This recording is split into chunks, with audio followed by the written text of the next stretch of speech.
This is a Defocus Media production.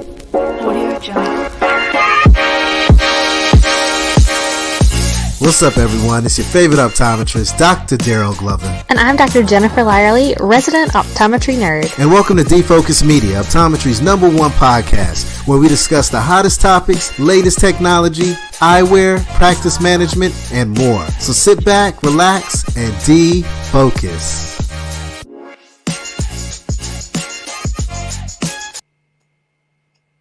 What's up, everyone? It's your favorite optometrist, Dr. Daryl Glover. Today, I'm super excited because I get to hang out with my brother from another mother. You guys have seen him on the podcast previously, but when I talk about, a true star, a true innovator, a true educator, a true game changer in the eye care industry, it's only one person that truly pops to mind that really embodies all of those different titles that I just listed. Friends and family, I'd like to welcome one of my favorite optometrists, Global Optometrist, OB Malope. OB, how are you doing today, sir? What an intro, Doc. I'm good, thanks. And how are you, Doc? Hello, everyone. What a privilege, what an honor it is to be able to connect with the eye care community through Defocus Media, optometry's #1 podcast platform. So this is a complete privilege to be here with you today, Doc. Hey, man, it's a privilege and an honor and a true blessing to be on this call with you today. You see, a lot of folks may not know that you and I, we go back. We go back quite a bit of time now, and we've created some things on a global scale that's out of the States that has really, created value to the eye care, the optometric community. And it's been a blessing to partner with you on these different initiatives. But today I really want to just focus in and talk about your journey in eye care, OB, because you have an amazing journey. Just from day one where you started to what you've built over time, it's just priceless. And I really want to just kind of walk through your journey. I really want to take it from day one to where you're at now, but also talk about the future. Because when I look at you, I look at a global optometrist. And if you're a global optometrist, that means you have the pulse of the entire world when it comes to eye care. So we need to learn from you. We need to know where this industry is going. But I want to learn how you got there, so all the other optometrists, all other eye care professionals out there that want to get into your shoes, that want to make an impact, they can have some tools and tips and resources to be able to achieve that. Are you game today, OB? Let's go. I'm game. Thank you for the compliment very, very much, sure, because the things that you're saying in your introduction about me, I'm thinking that's what I say about you. So I'm truly, truly grateful for that. Thank you very much, Doc. Hey, no problem, man. Let's get this party started. Shout out to all my friends on LinkedIn. If you're watching, feel free to shout out where you're at, what country, what state, what part of the world, because again, this is a global podcast. This is a global communication today. I'm in North Carolina in the United States. OB Malope's out in South Africa. What part in particular, OB? Johannesburg. You got it. He's in Joburg. I had the opportunity to go down to Joburg. When I tell you that it's an amazing place, it's very beautiful. I was just there for a quick, a couple of days for business. But next time I go, I'm going to hang with OB, and he's going to show me around and take me all across South Africa. But OB, let's get this party started, man. Who is OB Malope, man? If you don't mind, just kind of sharing your background. How you got into eye care. Your family, if you'd like, just paint us through the story, man, of who OB Malope is, if you don't mind sharing that, my friend. Definitely, Doc. I grew up being passionate about football, soccer. As you can see, I'm wearing a Liverpool t-shirt. So soccer, I was very good at it. I knew that when I finished matric, I was going to go international and play for my country, play for big clubs. And unfortunately, in my matric year, I broke my ankle in a soccer game, and the doctors told me that I would never be able to play sports ever again. And that obviously shattered me. But I think one thing that I've always learned from a very young age is that if you can't change something, move on. If you can't play a role in changing something about your current situation, move on to the next thing and give everything you have into that next thing. And so it was around June, July, where it's 6 months before I'm finishing matric year. I spent 2 weeks with a doctor, 2 weeks with a dentist, 2 weeks with a physiotherapist, 2 weeks with an optometrist, and so forth. So I looked at the healthcare industry because I saw myself being able to fit into anything that was health related because I was good with biology. And so I applied my mind in terms of figuring out what does each profession cater for when it comes to the longevity of the profession, and what is it that it will be able to bring for me that I'll be able to give it my best, the same way I was giving soccer. And optometry was what resonated with me the most, simply because when I spent time with optometrists, I looked at that optometrist playing a role in three different facets. They were involved in the educational aspect of their job, the health component of their job, but at the same time, there was a big retail component of their job. And that's something that I liked because it looked like it would be a profession that I would not easily get bored in. So after spending all this time with the different uh, professionals in healthcare, the optometrist is the one that stood out for me the most. Prior to that, I knew nothing about optometry. I knew nothing about eye care. And so that's what led me into the eye care industry. And when I got there, my marks to be able to enter optometry school were not good enough. And they never accepted me. And I only applied to one school. They never accepted me into optometry school.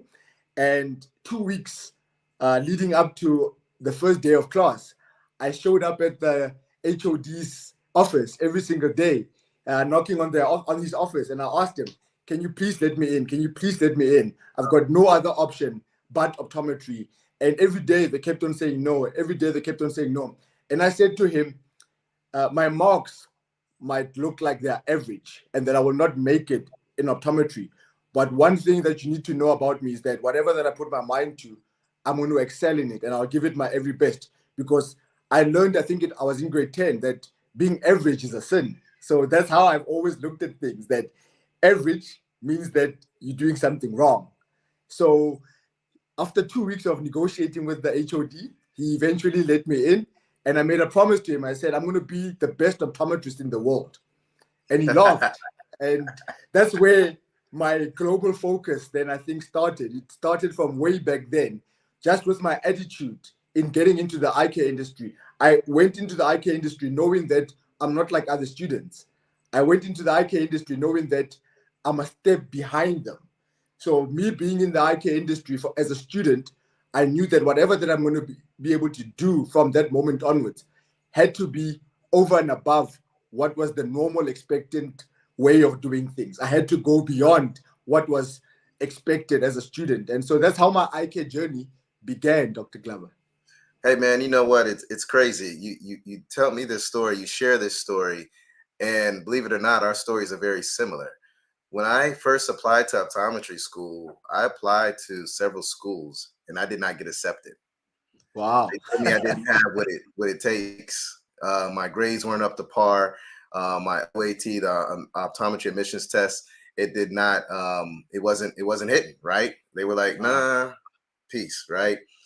And luckily at that time, I had an amazing mentor that was very instrumental in telling me, "Hey, continue to push forward. There is a program at a school that you should try to get into," which I got into, and show that you can do the coursework. And I did exactly what you did. I went hard, man. I didn't give up. I kept going and kept going and going. And then I got accepted to that school. So, Wow. if I didn't have that mentorship at an early age, if I didn't have a strong support cast at home telling me that I could do whatever the hell I want to do, you would not see your favorite optometrist today. Just like in your case, you wouldn't see that global optometrist today, right? So, something that I really want to take from what you said and what happened in my life is that you never give up. And I love that you said average is sin, right? Sometimes we get very comfortable in life. Stop being comfortable. Every day I try not to be comfortable because I know if I get out of that comfort zone, I'm going to do something special. I'm going to do something spectacular. But most importantly, if I'm getting out of my comfort zone, I'm going to be able to help those that are around me. So I love that. And something else that you touched on that I thought was huge. I know you love soccer because that's all I see on your timeline, right? But the power of the pivot, being able to pivot and understand that there are other things out there in the world. Sometimes things happen for a reason, right? No doubt Absolutely. you were an amazing star in soccer, but look how many lives you have touched, OB, in the world of eye care. Look how many people you have helped in the world of eye care. And I always share this, and I might say this on every single podcast. You know, as eye care professionals, we get to help people with the most precious sense known to mankind, and that's sight. How powerful is that? How much of an Absolutely. impact is that, my man? But before you get me preaching, because everybody always wants to get me preaching on here or motivating and things like that. I think it'll really set the tone for this interview, for this stream, to really talk about your purpose, right? Because we can see where you started and we can kind of see what your purpose is, but I'd love to hear from you directly. What is your purpose? And I think that'll help guide us down the right direction in this podcast today. Wow. It's been a long time since someone actually asked me that question directly. And the way I would best answer it, Doc, is that way back in high school, I think, one of the teachers said to me that every time you are in a room, the room is different. The people are different. And that is something that has always been at the back of my mind from early in my career, that people always used to say to me, you make us better. You make the environment better. You make us feel better. So when I started growing up then and maturing as a human being and trying to understand where do I fit in the world, what is my why, what is my purpose, one thing that my purpose is stemming from is I'm a match. I truly believe that I'm a match, that my purpose in life is to set people on fire, because I come alive when I get to have an opportunity to make an impact or a difference into another person's life. And so my purpose is birthed from just being able to make a difference in people. And optometry, the way I see it, has just been a vehicle through which I would be able to live out that purpose. So whether it be at church, for example, where I'm the church that I go to, where I'm planted, I serve in the ministry of helps. So I'm an usher at church. I'm not in the counseling ministry. I'm not in any other ministry. I'm in the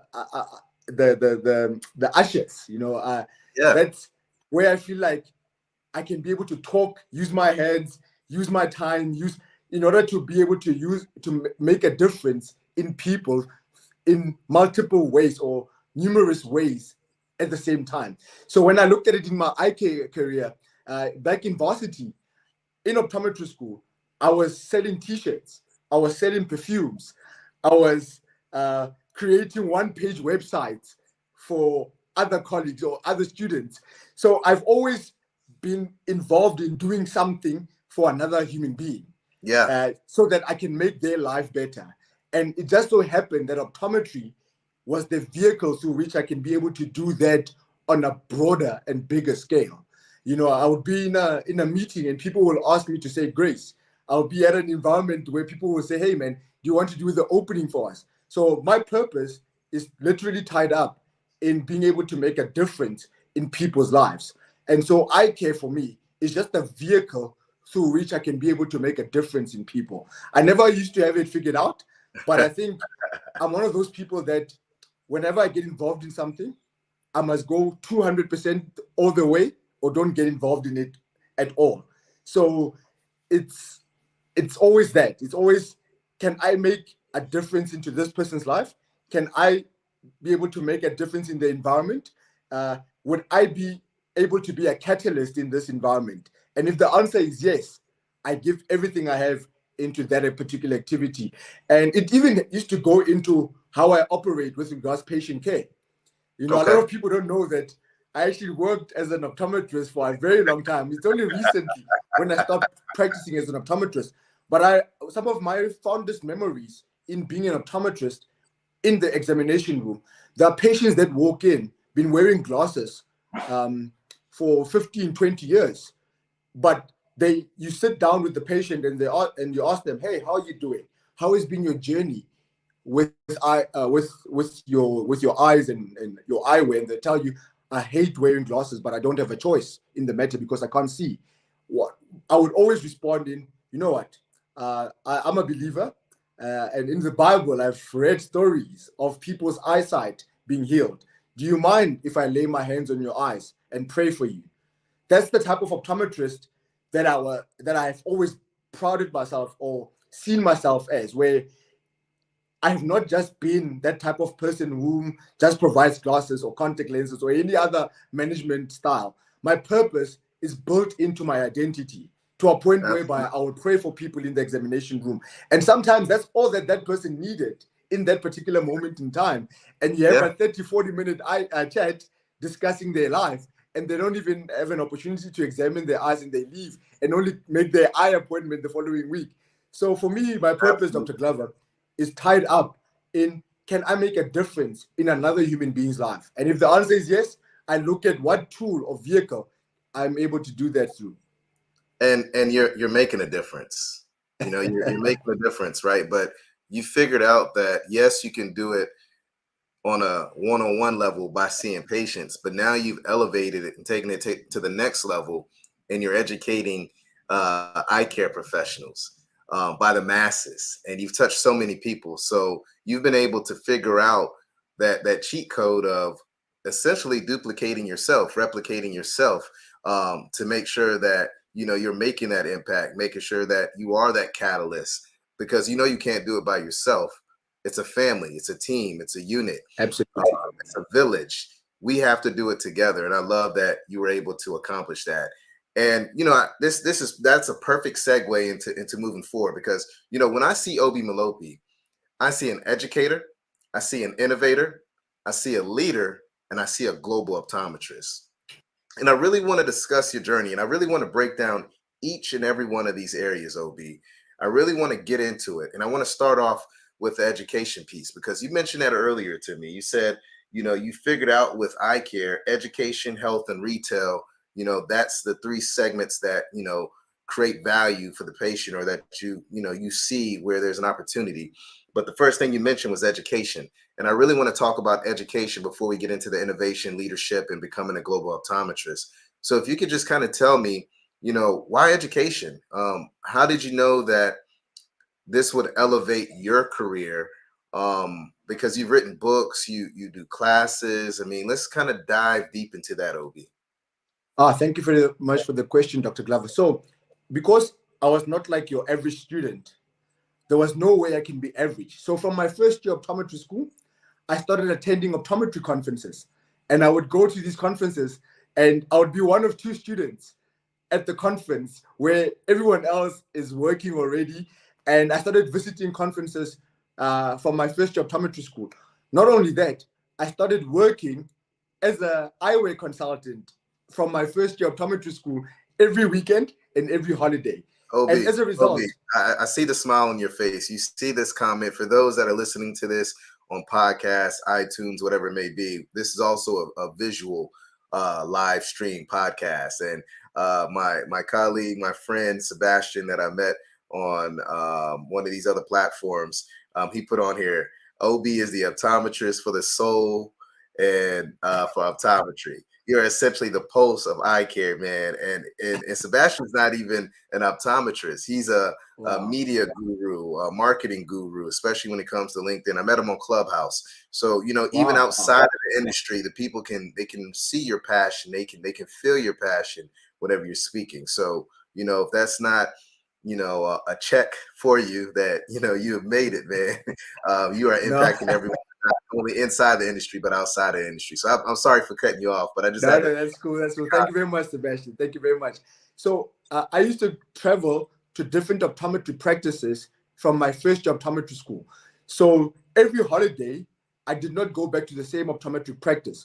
I'm in Gauteng, specifically Johannesburg, but the school that I went to was in Bloemfontein, which was more central.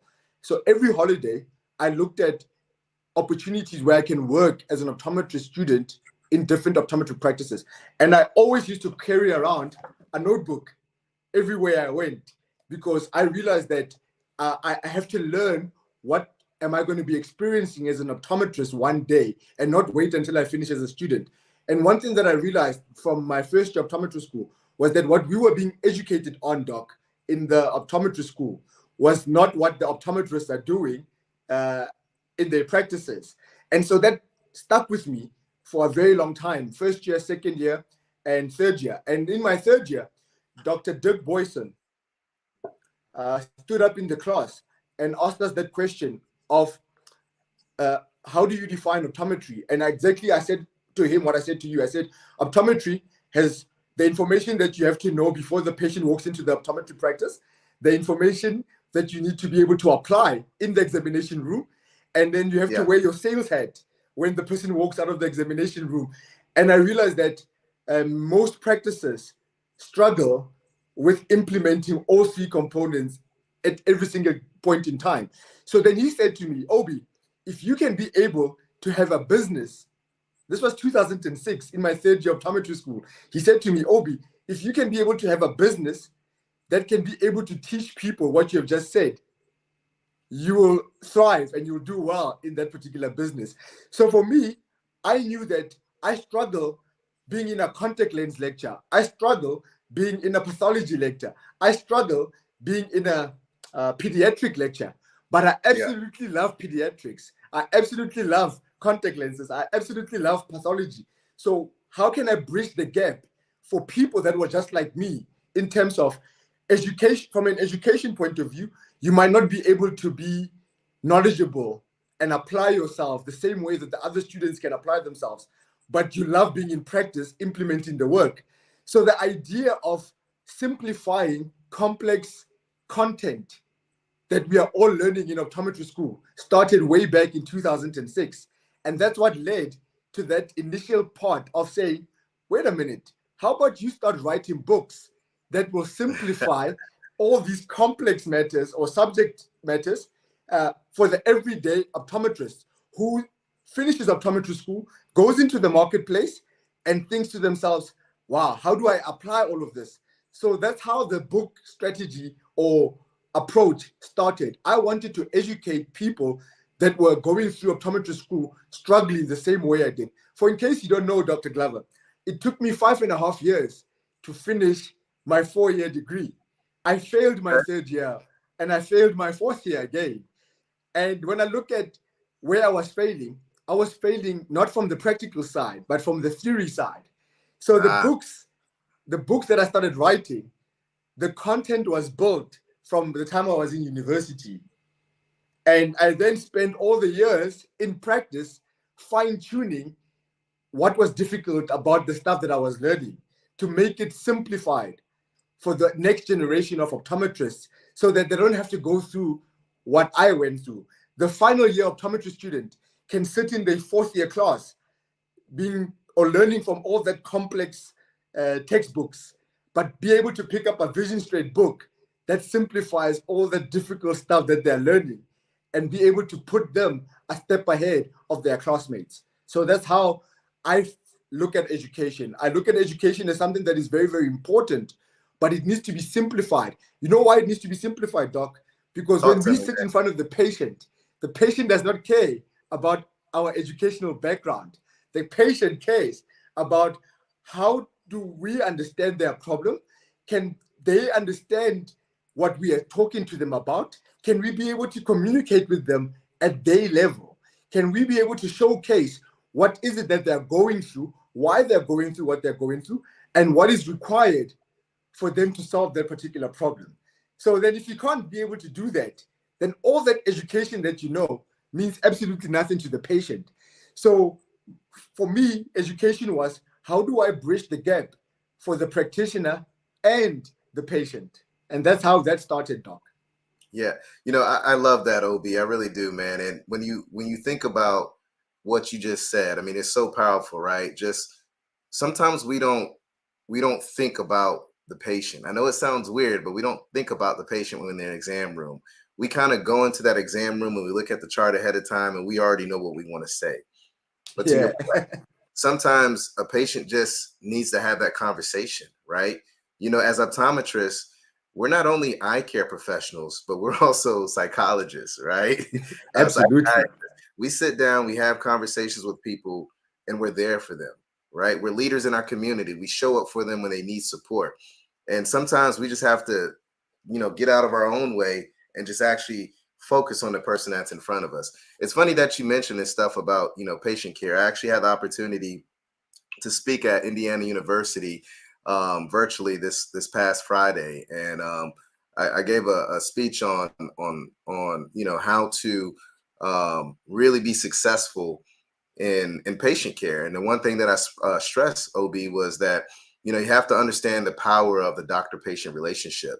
And I really broke down this concept by breaking down the word patient. And I looked at P as being able to really prioritize care, which I got from my team over at my eye doctor, right? Yeah. Really just putting that patient first, putting them on the pedestal, being prepared, getting through optometry school, right? That was the P in patient. And for A, I looked at A as being attentive, right? You got to be attentive. You got to make sure that you're looking at things through the patient's eyes. You're practicing empathy. You're really making sure that you understand the person that's in front of you, and that you're using verbal and nonverbal cues to make sure that that patient understands that you are tuned into them, right? And then for the T, I looked at that as trustworthy, right? Are you being honest? Does that patient trust you? Because if they trust you, they're going to tell you everything that you need to be successful to find a solution for that patient. And then the I in patient I used as inclusive, right? We got to provide an inclusive environment for all patients that walk in. You got to make sure that if someone is handicapped, you have an office that's accessible to that. You got to have resources and tools, literature for folks that may not speak English to be able to understand that or how to communicate with them. You got to make sure that you have everything in front of them so that they get the same care that everyone else gets. You got to be able to accept all backgrounds, all colors, all walks of life when they come into your practice. And then the E in patient, for me, is being able to empower, right? You really want to make sure that you bring that patient into the conversation. You give them autonomy. You make them a part of that treatment plan in order to really elevate the care that they have. You know what I'm saying? And for in patient, that was really noteworthy. You got to create an experience that is just mind blowing. There's a lot of competition out there, whether it's locally, whether it's virtual, or excuse me, online. Well, I guess I can say virtually, right? So you got to really make sure that that doctor-patient relationship is mind-blowing, is amazing, is out of sight. So you really have to emphasize from online all the way to them picking up glasses. That journey is unmatched, and they can only get it in your office. These are the things that you can do to really elevate that doctor-patient relationship. And then lastly, for the T, I'm a big fan of always stressing teamwork, right? Teamwork makes the dream work. I just had a podcast not too long ago last week with Cooper Vision, and I had some myopia experts on, and we were talking about, when you have teamwork in your office, when you're able to make sure that everyone's on the same page and we all understand that we all create value together as a team, you're going to take that doctor-patient relationship to the next level. But I also put with that T that you have to make sure that you partner not just inside of the office, but also you partner inside of your profession, right? You got to partner with opticians, you got to partner with ophthalmologists. And outside of just your industry, you got to partner with other healthcare professionals. And then lastly, the most important piece is you got to partner with your associations. Here in the States, the American Optometric Association does so many things to make sure that we are able to continue to practice optometry. This profession I love with all my heart, man. And if this profession went away, I don't know what I would do. I'd probably drive my wife crazy as hell, to be honest with you. But you got to be able to partner with these associations to really allow us to continue to expand our scope of optometry and to protect our rights. So, to your point, we got to really look at that patient, right? And that doctor-patient relationship, it gets deeper. It's not just whatever you want to do. It's all about that patient. And whenever you're able to put together all those things that I just touched on, I feel like you can really elevate patient care and take it to the next level. Absolutely. I love that. And you see, the thing about education, it never stops. I've got a little notepad here. I'm writing things down, man, because one thing I love about a patient, our industry, is that you can't rely on past success. So every time that patient comes into your practice, one thing that I always tell every single patient is, welcome to the practice. If you're a new patient, you're about to have the best experience that you have ever had in your life, irrespective of where else you have been through, for anything that you have needed. So I always set that as the tone. So if someone comes for the second time, I would have written on their file that I gave this person the best experience of their life and why. What did I do specifically? So you create that expectation that you're not just going to treat a person that sits across you as by the way, because it forces you to become intentional. It forces you to want to be able to go further than the norm. And I love this, what you've just said now. I've written it down. I'm stealing it, Doc. I'm going to cut this piece of the recording and attach it to all my stuff that I do. And I'll give you credit for it, Doc. So thank you very much for that. But yeah, man, education is so pivotal that you cannot exclude the patient nor the professionals within it. Yeah, so I love that. I love that, Doc. I appreciate it, man. And, for all the schools out there, if you'd like for me to come to your school and give a little more education about that, feel free to hit me up, drdarrellglover@gmail.com. I am here for you. My whole thing is I want to make sure that I continue to create the state of happiness. And in order for me to do that, I have to work with the youth. I have to work with the future of optometry, and that's the students. The students are everything. We have to put more focus in them and make sure they have all the tools and resources to be successful. And one thing that I pride myself in is being aligned with an organization like My Eye Doctor that gives me the opportunity to get out there and make these things happen, shake these hands, kiss these babies, and push the word, because we're doing some amazing things in our organization. And I challenge every optometrist out there to continue to push how great optometry is. Every kid that walks in your exam lane, invite them to come back and ask them if they want to shadow. Ask them if they want to learn more about optometry, because it's an amazing profession, but we have to do our part and educate how great it is. I'm not going to lie, over the last whatever amount of time, we've done a horrible job of doing it. We need to make optometry sexy. We have to let the world know how great of a profession that we have. And it starts with you in that exam lane, because they're seeing you do all the work. Again, Obi, I digress. I'm gonna stop preaching. Something that I wanted to jump in on is, these books, man. You've done a phenomenal job when it comes to writing books, and I would love to just maybe get a high level perspective in regards to your books. I'm gonna pull them up on the screen here. It looks like we got about 5 books here, man. If you can maybe break down from top to bottom, maybe 30 seconds to a minute, what each book is about and what value that it can create for eye care professionals out there. Yeah, so thank you very much, Doctor, for highlighting that. We all experienced the impact of the pandemic one way or another. A lot of practices were not prepared for the pandemic or anything similar to that. So the strategy book that you see there, it's a book that encompasses 3 different components: the attractive appeal of your business, the financial growth aspects of your business, and how do you build a sustainable business, looking at the consumer, which is patient, client, customer, however you want to focus on it, the market that your business operates in, and the optometric practice that you are creating. So those are the key elements focused on the book in terms of what you have done leading up to the pandemic, what you did through the pandemic, and how can your business continue to thrive and succeed 10, 15, 20 years from now. The marketing book, right at the beginning of the pandemic, Dr. Glover and I, we had been building very big or large media platforms, and we discovered that a lot of optometry practices went into panic mode when the pandemic hit.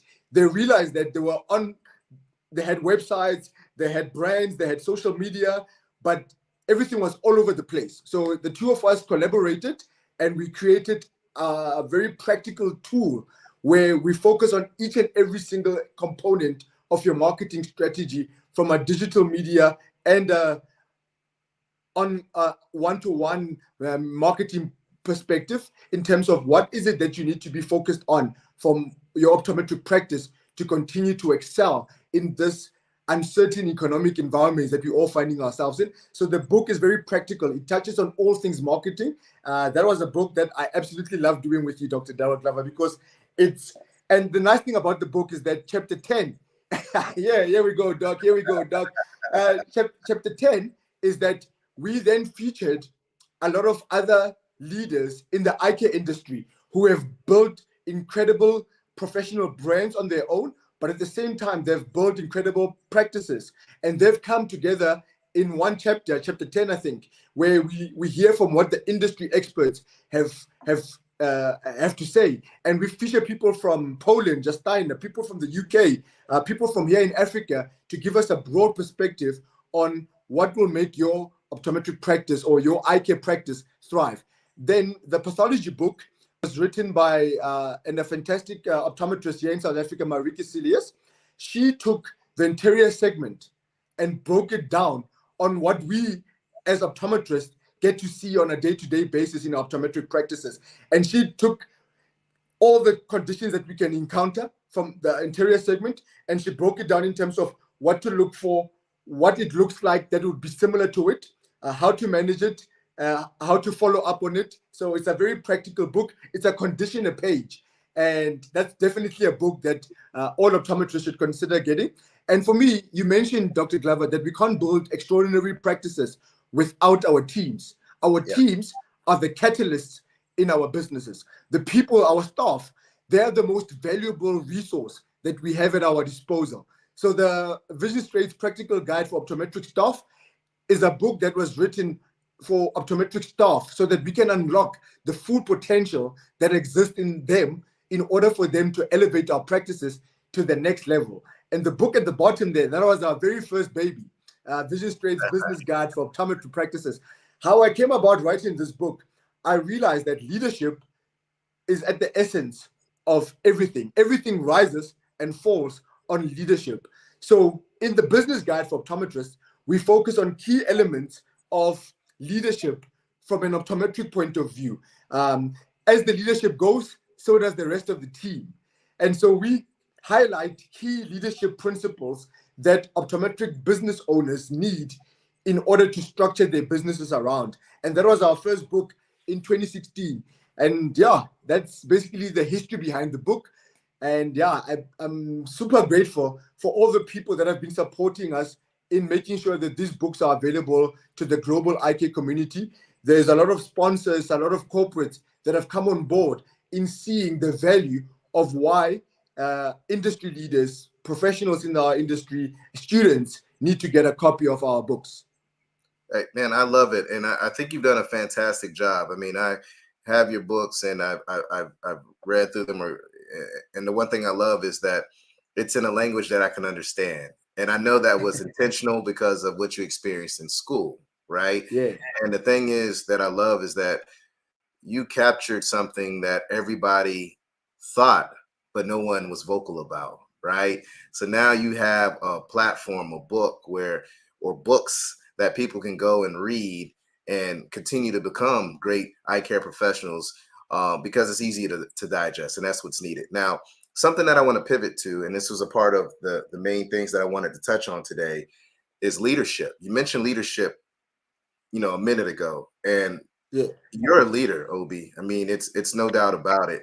And I really want to kind of walk down your leadership journey because it's fascinating just to see the impact that you've made globally. For those that don't know, OB and I, we've known each other for probably about 4 or 5 years now. OB and I actually, yeah, right. We actually created a business together abroad. And believe it or not, OB and I have never met in person. It's crazy, eh? We have never met in person. Yet we have an entire digital platform in Africa known as Africa Media, which we'll get into here shortly. And we've broke bread together, but we've never met. And the reason why I wanted to partner with him was because of his leadership. So OB, let's really dive into your leadership. When did you know that you were a leader? And kind of walk us through what that looked like. And then also I'd love to dive into maybe some resources and how you continue to build your leadership and being a global optometrist. Because a lot of doctors look up to you, not just in South Africa, but in Africa, but globally, the United States, Australia, UK, all these areas where optometry is great. Eye care professionals look up to you, to your leadership. So let's kind of jump into that if you don't mind, my friend. Oh, wow, what a question. So in 2011, 2012, I would say I was unemployed. The reason why I was unemployed, I spent 2 years working in practices that at the time I deemed to be the top 100 optometric practices in the eye care industry in South Africa. So I looked at my database and I said, okay, this person specializes in contact lenses, hard contact lenses, and he seems to be the best in the business. So I would go and spend 2 to 3 weeks working in his practice free of charge. I looked at someone who was known as the best pediatric optometrist. So I would go in their practice and spend about a month learning from them as to what makes them the leader they are in pediatric optometry. So for me, I started by identifying which people or institutions were recognized or identified as industry leaders or key opinion leaders within a particular competency area in eye care. And I went and spent time free of charge of my own accord, my own time, learning from those people.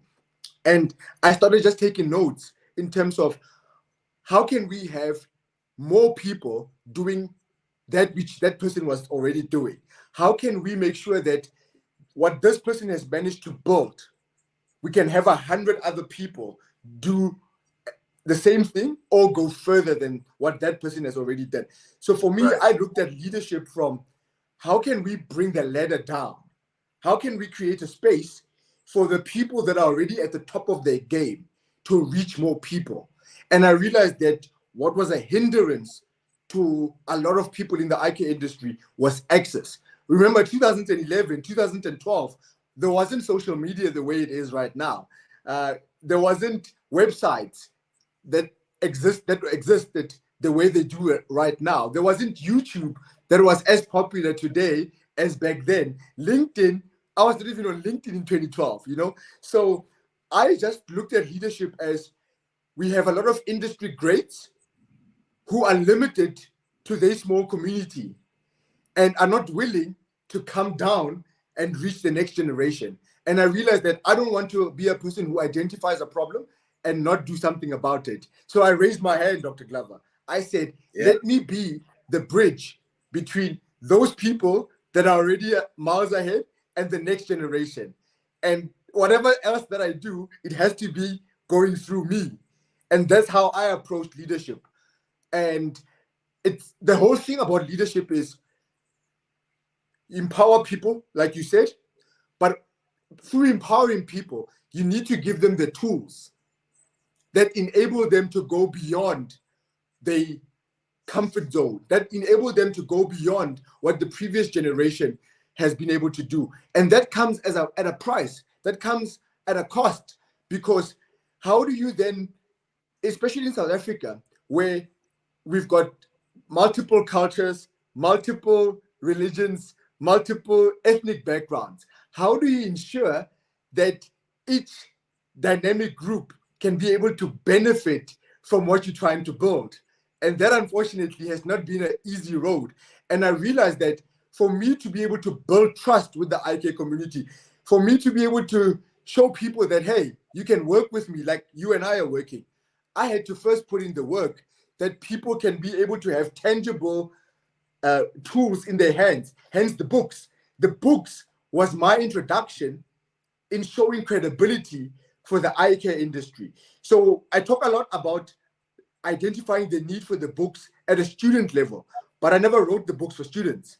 I wrote the books for the entire eye care community because I had to make sure that when the 60-year-old business leader who has been in eye care for 40 years picks up a Vision Straight book or connects with me online, I can be able to say something to them that they can resonate with in a same manner that the 20-year-old optometry student can be able to resonate with.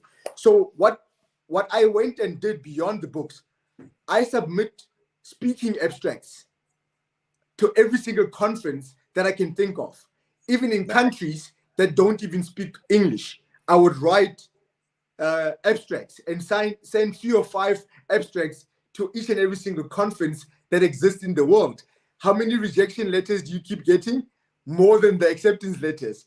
How often do I send them? Every single week, I'm sending an abstract out.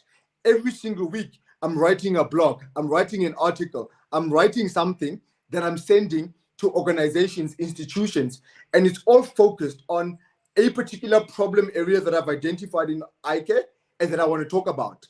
And you just have to keep at it, because unfortunately, with leadership, Dr. Glover, one thing that I've picked up on it is that it never stops. That's correct. It never stops, because it comes with a sense of responsibility. To whom much is given, much is expected. You just showed an image now with 5 books. There's a young student in Ghana, there's a young student in Brazil who's going to be watching this podcast or this interview that you're doing with me right now. And they're going to be thinking to themselves, I can do what this guy is doing in Brazil. I can do what this guy is doing in South America. What's stopping me? Because to whom much is given, much is expected. If I fail at it, a lot of people are going to say, who does he think he is? Who did he think he was to think that he can write books for the eye care industry, to speak at events? So I understand that I cannot know it all. I have to gravitate towards other leaders. So on a weekly basis, I'm talking to about 4 or 5 other leaders who are almost nearing retirement, trying to gravitate as much information from them as I possibly can, so that as I evolve as a leader, as I evolve as a professional, I'm not making the same mistakes that they did. I can be able to go beyond what they have experienced, so that those that are going to be coming after me can be able to do far more than what you and I are currently doing for the eye care industry. So for me, leadership, Dr. Glover, it's this. It's who can you pull people up, and can you get something from that person in order to pull forward, to push forward. That's how I see leadership, Dr. Glover. And everything that I've done, whether it be speaking engagements, whether it be writing books, it's just putting resources in people's hands. Number one, to unlock the potential that exists in them. Number two, to let them thrive in their area of competency. And most importantly, if they are operating at a next level, it forces everyone else around them to operate at another level. And it most certainly results in the patients experiencing eye care or eye health management on a completely different level. That's how I approach leadership, Dr. Glover. Man, I love this, OB. And, I love that, number one, you found the gap, right? How do we create more leaders? How do we get more value out of leaders, right? You found that gap, right? You got here and here, right? And you're that person in the middle that's creating access to leadership. And once these students or these doctors get to that point of understanding that they're leaders, to your point, that's going to take eye care to the next level, right? Because absolutely, when you become an optometrist, you naturally become a leader. And sometimes optometrists don't realize that you are a leader. You are a leader in the exam room. A patient is coming to you because you're the leader in eye care. You're a leader in your office. Your team members go to you for the answers. They want solutions, right? And you're a leader in your community. People are going to always come to you and ask, can you speak at an event? Can you give advice on this or that? And you're a leader when it comes to politics, right? You have to get out there and talk about why optometry needs to be a part of a certain bill, why optometry cannot be left out. You are a leader as an optometrist, and you have to understand that. You have to take it, and you have to make sure that you push it out and you pay it forward, right? So when you pay it forward, how can you mentor students? How can you mentor other docs to understand the importance of leadership? That's a call out. That's a challenge. Figure out how you can make that happen. Fill that gap like OB did, and amplify it, right? I love this completely. I love leadership just in general. I think it's just a fascinating concept. For me, I didn't realize that I was a leader until a little later in my career. And ever since I embodied it and I accepted it, I've made it my goal to, again, lead the future of eye care, because I want to make sure that this profession is fantastic. And as leaders, OB, I think you and I, and also the folks that are more seasoned millennials, that age bracket, I think I'm going to go out here and say it, we're the best leaders in the world. And the reason why, OB, is because we came up with typewriters. We came up before the cell phone. So we understand that world. But also we were the ones that were very critical, or we were the ones that were really hands-on and engaged with social media, with the cell phone, with these newer technologies, the disruptive technologies. So we understand it. And when you look at the younger generation, they didn't get to see that. And you look at the more seasoned generation, they didn't really understand what was going on. So when you have a leader in that age bracket, they have seen the best of both worlds. They can communicate with both of those worlds. And as leaders, communication is everything. So I look at, you know, where we're at in life. We have a job and we have to do it. And we're talking about that gap. We are that gap. We are those leaders to really help push forward the profession. Yeah, now, absolutely. I really want to pivot and go into innovation, right? Because you are definitely an innovator. You have brought things to South Africa, to Africa, that eye care professionals have never seen. And I would really like to just dive into that. You know, in your opinion, why is innovation important? And talk about some of the innovation that you brought to South Africa that's really expanded to the entire continent, but also globally as well. Wow, what a question. Thank you very much, Doctor. Dr. Glover, innovation is key, is critical, because everything else around us is evolving. And I don't know if you have tried to spend the day without your glasses. When last did you try to spend the day without your glasses, Doc? Man, you know what? If I do that, I'm not going to look as fly, man. You know, I do have a very mild prescription, I must say, but it makes a world of difference. So the last day that I spent without my glasses was probably over 10 years ago. Wow. And right now, you can't go for a couple of minutes without realizing that you need your glasses, right? Absolutely. Absolutely. There's a lot of limitations that immediately come on you or come upon you, that you feel like, wait a minute, where are my glasses? Where are my glasses? Where are my glasses? You become unease with yourself immediately when you can't be able to put on your glasses or contact lenses. So for me, how I see innovation is, you can never stay at the same place as you were 10 years ago, 5 years ago, 2 years ago. We constantly have to evolve, elevate ourselves. And by doing so, we're going to elevate everything else that people are going to be experiencing that we have to offer. Because people are going to constantly want new things. People are going to want to experience new things. We have to make sure that when it comes to optometry, eye care, we're giving people the very best. In order for us to give them the very best, we have to produce the very best. We have to attract the very best. We have to look forward to wanting the very best. And that's all about innovation. You cannot stay the same. It's like a relationship. I've been with my wife for 18 years. It's a very, very long time. You've had to evolve all the time, you know? And I realized that if I'm going to stay the same in my relationship is going to go stale. It's going to sort of like go to a point where it's going to end eventually. How much more so then everyday things that you're involved with? So for me, I'm constantly looking at what areas of the things that I love in eye care can I be more innovative with. When I started optometry, the CPD platforms, the CE platforms, were you either attending a CPD lecture or you read an article and you have to fill in a questionnaire. Now, we decided, wait a minute, the world is going in a different direction.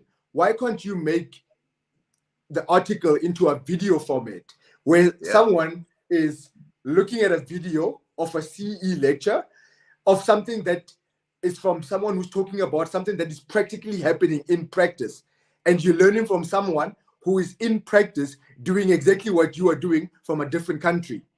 That's a better and faster way of learning, other than sitting and just reading an article, answer a questionnaire. So some of the things that I brought into the South African market or the African market was, we brought an online CPD platform that we developed that focused on creating CPD courses across the different competency areas in South Africa. At the time that we launched this, there wasn't anything like that in South Africa or Africa. So we created a platform that resulted in topics that covered all the different competency areas in eye care from a video point of view. So our platform, 80% of the content is in the form of videos that you can watch and it covers topics that we all experience in practice. Then I took it a step further. Because I do a lot of training and development workshops, I recorded myself running training and development workshops across a wide range of topics. And I put all the content online, and I created the Vision Straight Academy, so that when you think of sales training, marketing training, patient communication pearls, dispensing, any topic that you can think about that involves interaction between your staff and your patients, all those topics that are summed up in that 2 topics. We created online content that we feature a lot of leaders from all over the world, where they record videos training people on those subject matters, and we've put it all online so people can have easy access to continuous professional development points. Because one thing that I noticed, Dr. Glover, was a problem in eye care was that we go to these CE events to get points to submit to our regulatory authority bodies, and that's wrong. You need to see online content or educational content as something that you can practically take and apply.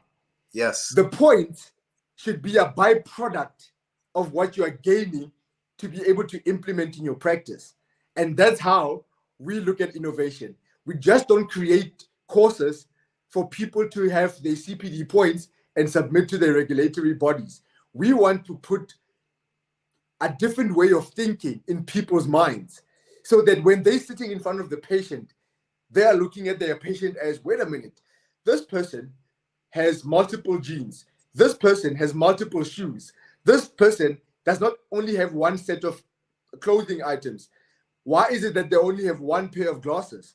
Why is it that when they come for the annual eye examination, they can't look at themselves as, in August, I'm getting this pair of glass with this particular features on my lenses. But in December, I'm going to come for the contact lenses. In April 2023, I'm going to come for the sunglasses. In August 2023, I'm going to come for the 3rd pair of glasses or optical wear.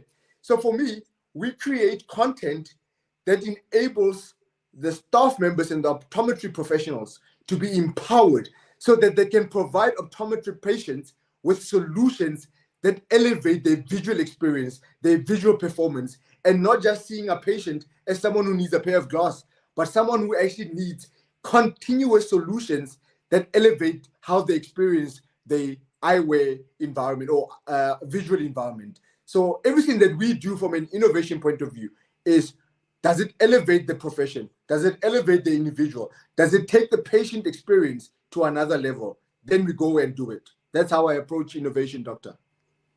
Fantastic. You know, the main thing that I took from that was elevation, right? Absolutely. How elevate the patient experience through innovation. How can you connect the dots for that patient that's sitting in front of you?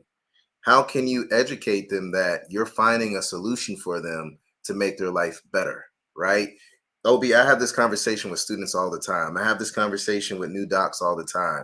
And the one thing that I tell them that I really love that you touched on is that you need multiple pairs of eyewear for the different activities in your life.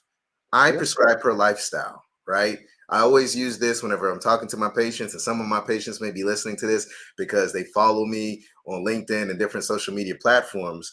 But I always say this, you know, you got shoes for work, shoes for church, shoes for turning up, right?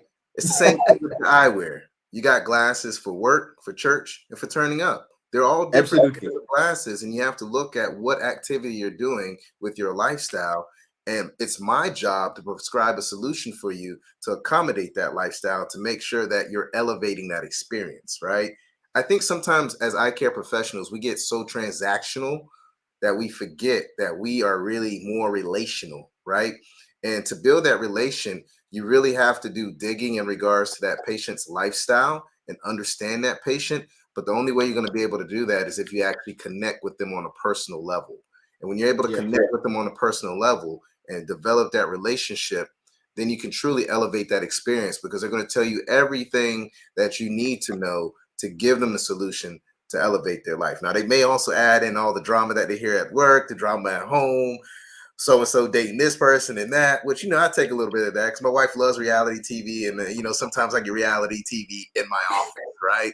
But the whole thing is, everyone listening, make sure that you use innovation to your advantage.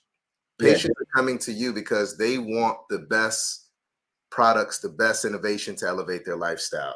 And through innovation, you can really elevate that patient experience. That was golden, OB, golden. Yeah. So, OB, man, you're dropping gems in here, man. I mean, we've touched on education, we touched on leadership, we touched on education, leadership, innovation, all of those things. Let's talk about being a global optometrist, man. I mean, like, this journey has just been phenomenal for you. So I'd love for you to maybe just share, the day in the life of what a global optometrist experience, and then also potentially some of the countries that you've been able to visit or host lectures, and kind of tell me what your thoughts are on what optometry is going to look like 5-10 years from now. Wow, that's a It's question. a packed question. I know, it's a packed question. Yeah, for me, Doc, is I realized when we had a contact lens conference in South Africa, 2017. This is where it started. 2017, we had a contact lens conference in South Africa, and a year before, I was speaking at a general conference locally here, and one of the contact lens organizers was sitting in the front row, and I was speaking at this conference, and I had a standing ovation at the end of that conference. And I don't speak about anything contact lenses. And at the end of that lecture, Annalise, she came to me and she says, "You know what? I just love your energy. I love what you just all about. I don't know how this is going to be possible, but I want you to talk at our contact lens conference coming up next year. And we don't even know what you're going to talk about, but we just want you there to talk about anything you want." So that's how I started thinking differently. And I decided, how do you then turn your practice into a contact lens institution? Because at the time, I realized that a lot of practices, they don't know how to prescribe both contact lenses and spectacles to patients as a management solution. It's as if it's either this or that. So then I decided, I'm going to go to this conference and show people how to prescribe both as a number one option for patients, including sunglasses, of course. So come to the conference.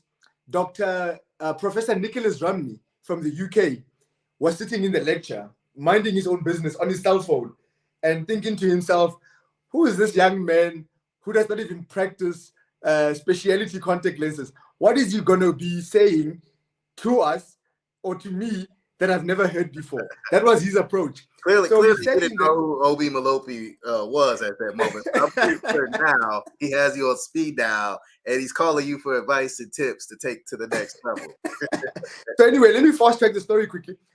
He then, I started speaking and he set up. So he was sitting like this in the lecture hall and on his phone. And I started speaking. Halfway through it, he set up and he was like, okay. At the end of that message, he said to me, he was speaking after me in actual fact. And he got up to the stage and he said, that is the best contact lens talk I've heard from a business point of view. And he tweeted that to his network in the eye care community. And I went to him and he said, Obi, I've been all over the world. I've listened to experts in the contact lens industry speak about building a contact lens practice, but I've never heard it sound so practically from a young optometrist like you. You must consider doing this on a more full-time basis to everyone beyond South Africa. And when that happened, Dr. Glover, I started thinking to myself, what do they need in Poland that I can offer? What do they need in America that I can offer? What do they need in Iran, in Ghana, Nigeria? And so from a global perspective, a day in the life of what I do, like what you are asking, I research what happens in optometry in the different countries. I look at what am I skilled in? I'm skilled in writing books now because I think I've got evidence of 5 books down the line. So I look at, wait a minute, strategy for optometrists. What kind of strategies are applicable in Burkina Faso? What kind of strategies are applicable in Canada, in the UK? So I researched, Dr. Glover, what is happening in the respective countries. And then I look at, can I add value through what I already do? If the answer is yes, I try and replicate what I've done in South Africa in that country. If the answer is they're not doing what I'm already doing, but they need something else, then I go and I start putting in the work to be able to implement that in that particular country. So I've connected with countries in Canada, half of the countries in the African continent, like Kenya, Ghana, Namibia. I've engaged with a lot of those companies in either developing content for them, developing programs for them. I spent 2021 working with institutions in India, developing programs for them in India for their educational programs. I've done work in the UK a lot, and I'm looking forward to coming to the United States of America in 2023 to come and add value through the eye care community in America, because I believe that I bring a different edge. I bring a different approach to how eye care is done. And simply because my focus area, Dr. Glover, in being a global optometrist is communication.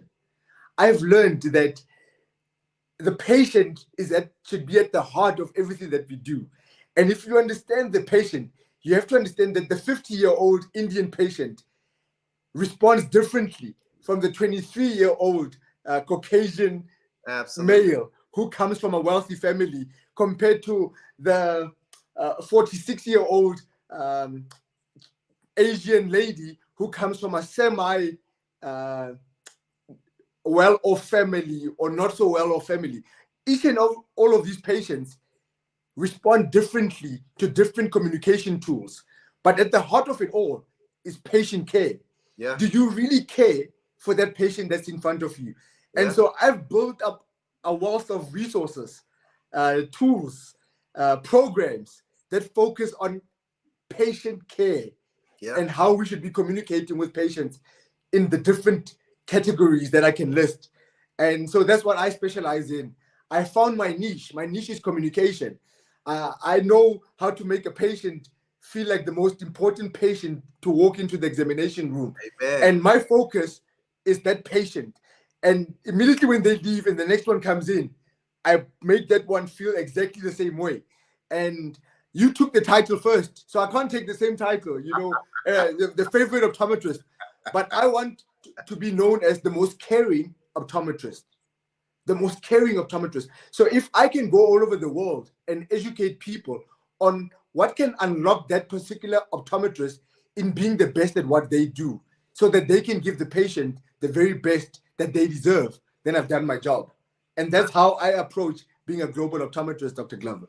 I love it. I love it. And, you dropped a lot of gems. And, I think the theme of this live stream, this podcast, even though it's the journey of a global optometrist featuring the mighty, the great OB Malope, I think the theme of this stream has really been the doctor-patient relationship, right? Yeah. Because I broke down the word patient. You provided resources for the doctor to be able to connect better with the patient. We've said over and over that there's a huge need for great communication. You broke down the importance of being inclusive in the practice, right? Being able to accommodate all those different walks of life, right? Yeah. That has been the theme of this stream and this podcast. And it's been fantastic information, fantastic gems from the world's global optometrists, right? Before we switch gears and end the stream, and by the way, this has been the longest podcast live stream I've ever had in my life, and I could keep going this is too long. and on, right? As marketers, as digital, as media people, we know that you're supposed to stay within a certain timeline, but when you're dropping gems, you got to keep going, baby. You know what I'm saying? But before we end, man, I really want to just get your perspective on what optometry looks like on a global scale 5 to 10 years out. Because with the pandemic, it really accelerated more of the digital aspect, the on-demand need for services. So I'd love to kind of get your vision of what optometry looks like 5 to 10 years out? Wow. One thing, I'll summarize it very quickly. We're first going to go over the next 2 years where there's going to be a lot of fluff that has to be scattered out. Because one thing I've realized is that a lot of people have clout and not capacity. So the online platforms have created a lot of eye care celebrities the world over. We're going to go through a period where a lot of that fluff is going to go away. And people that have built capacity are going to be able to reach beyond the borders of their own countries. That's one thing that's going to stand out. A secondary aspect of it is going to be Africa is going to rise on the global eye care stage like never before. People are going to be amazed at what's going to be coming out of Africa, Dr. Glover. They're going to be shocked when they look at, oh my goodness, I did not realize that's what's happening in Kenya. That's what's happening in Ghana. That's what's happening in Nigeria. Because I believe that the global eye care community, as a result of the exposure that Africa media is giving, a lot of new leaders are going to emerge who are operating at a completely high level of excellence that the global eye care community is going to be exposed to very, very soon. The bridge between speakers only speaking in their respective countries is going to come to an end.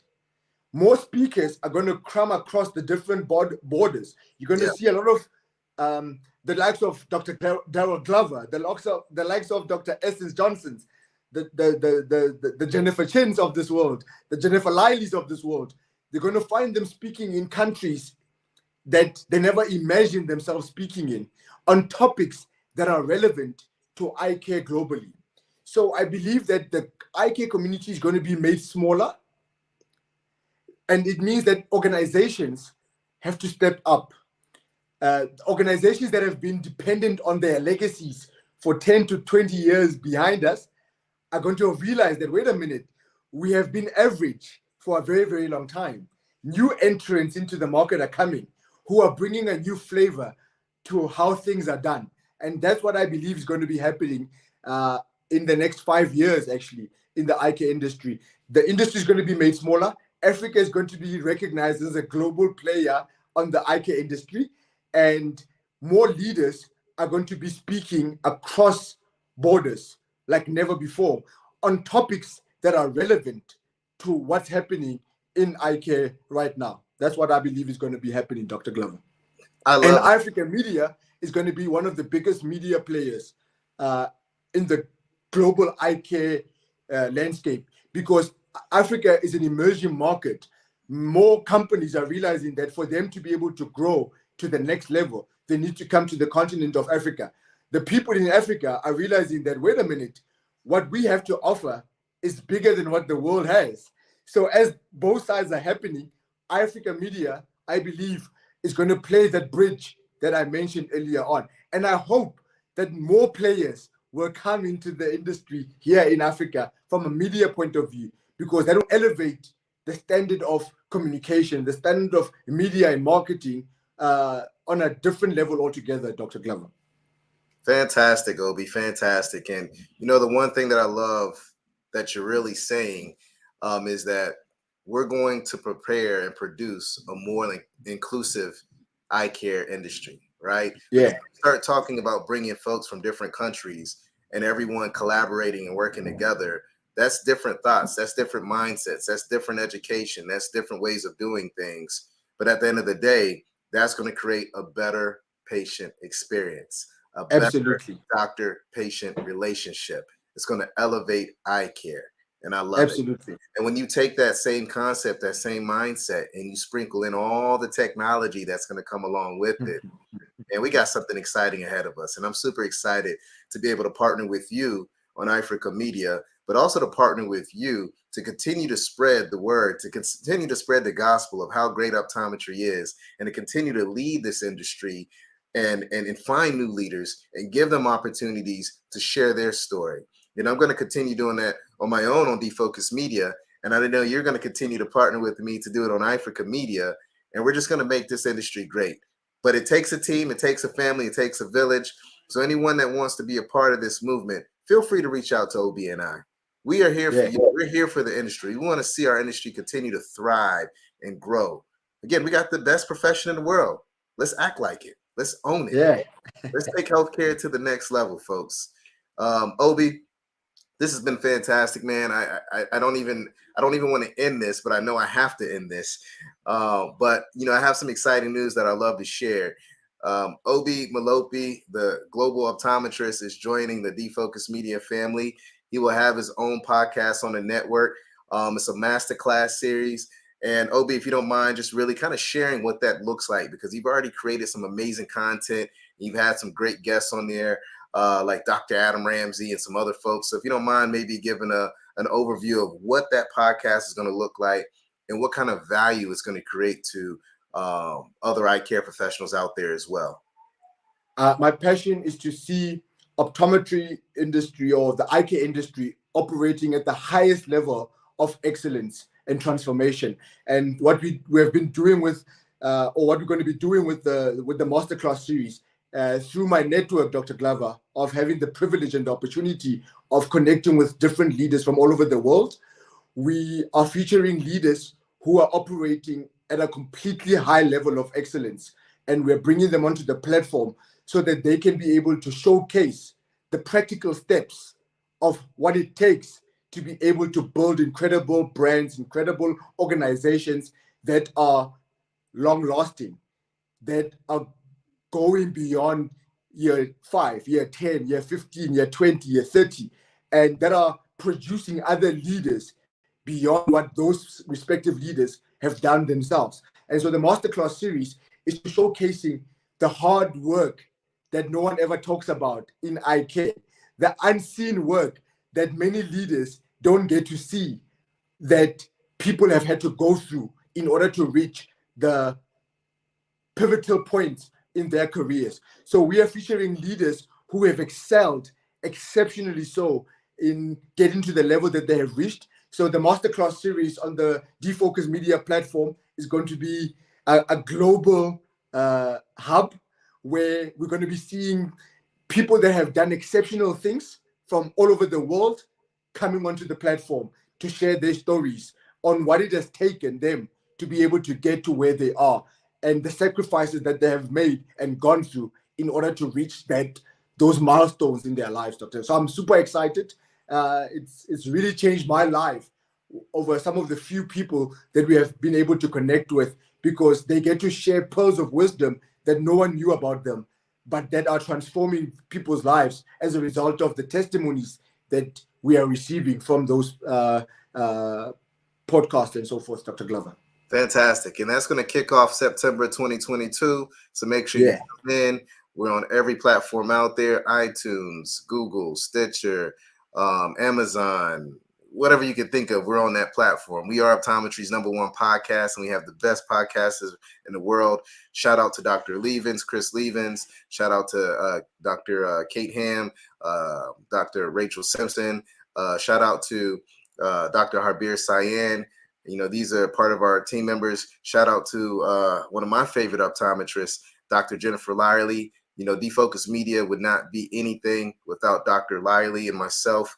As a team, we complement each other, and we've been able to build something very special, and we've been able to create something that's going to live long past us. Content is here forever, and just think about it. All the future optometrists will be able to tune back into this and get all these wonderful words of wisdoms, these clinical pearls to elevate patient care and continue to take the torch and move forward. OB Malope. Dr. Glover, yes, sir. Before you go, thank you for paying it forward. Thank you for with what you have done in the eye care industry. Your ego has to be this big, but I've never seen anyone with this amount of ego. Absolutely nothing, man.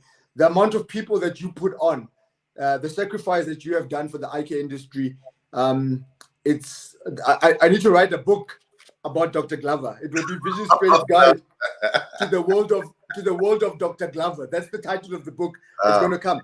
Thank you very much for the sacrifices. Thank you to your wife and your kids, your two amazing kids, for the sacrifices that you have paid in sacrificing everything for the benefit of the industry. And shout out to Dr. Jennifer Lively as well, just for putting people on, because 3/4 of the people that I've been able to connect with, I would not have connected with them had it not been for the Defocus Media platform, had it not been for you. Thank you for opening up the doors. Thank you, man, for just being a loving person. You love people. I've never met anyone who loves people the way you love people. I completely give you all the honor right now, my brother. You have no idea what you mean to the eye care industry. You're not celebrated enough.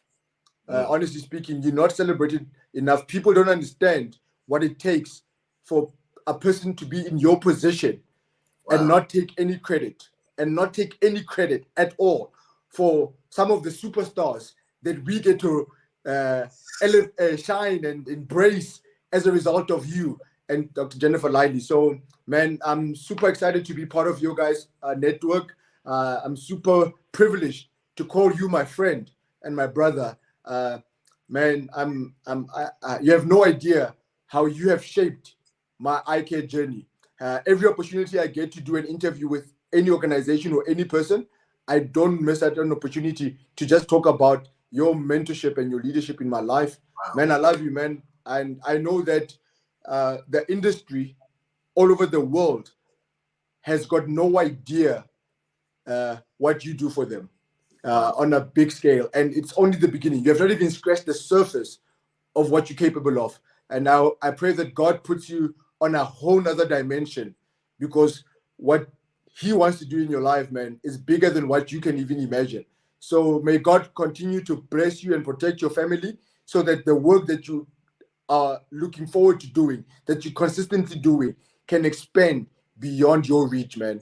You are an incredible individual, and I pray nothing but blessings upon your life right now, man. I know this was not scripted, man, so I apologize if we're going too long, but you are a gem to the eye care community, man, and you need to be celebrated more, man. We love you, we appreciate you, man, and we would not be the eye care community that the world knows without what you have done for the eye care industry the world over. So may God continue to expand your territory, man, beyond what you're experiencing right now. Wow, man, just many thanks for those kind words. You got me almost over here tearing up, man. And you know, I show emotion, but I always hate to cry in front of people, man. But I do cry. But I just want to say thank you so much, and everything you said goes right back at you, man. I mean, you're amazing, OB, and you know, I love you as well, man, and I love everyone in the eye care industry. And as a family, as a village, we can continue to make this the best profession in the world.